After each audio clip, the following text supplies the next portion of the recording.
Halo, assalamualaikum.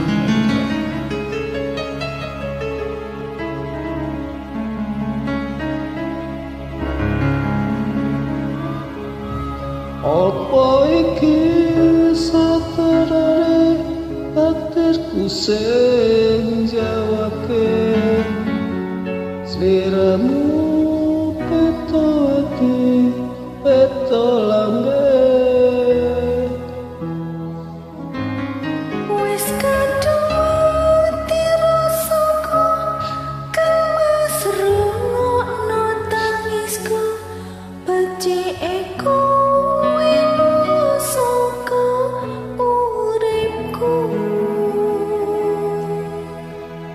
Pari pasaraga liptang ek angkoso kowe teko gawe loro marang tresno iki wis tanganku pilihane wong tuaku sepurane yen gawe loro atimu sepurane yen gawe loro atimu.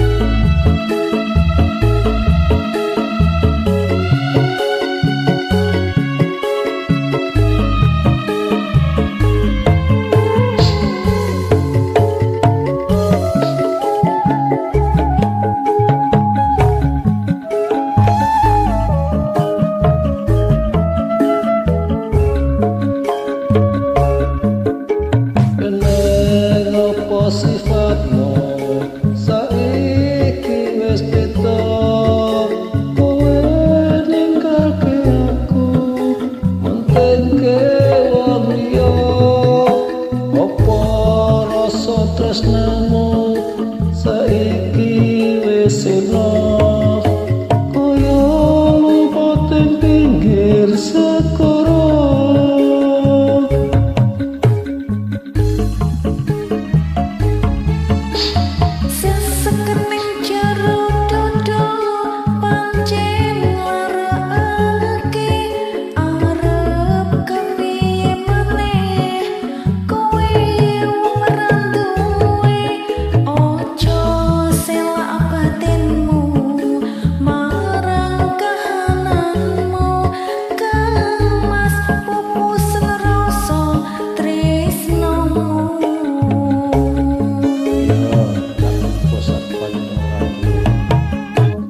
Iki saterare takdirku sing jawabe sliramu peto ati peto lambe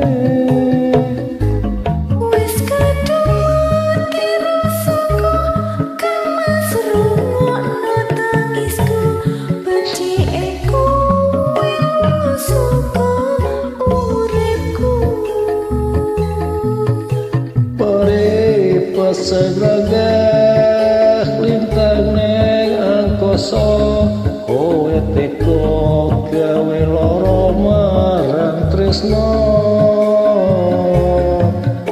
Iki wis tanganku pilihane wong tuaku sepurane yen gawe loro atimu.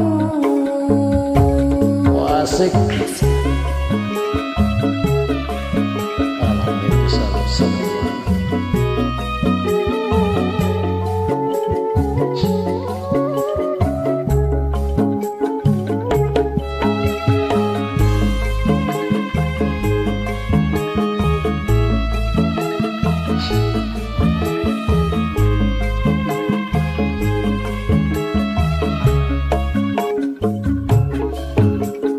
Sesekali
seraga lintang neng angkasa kowe teko gawe lara marang tresno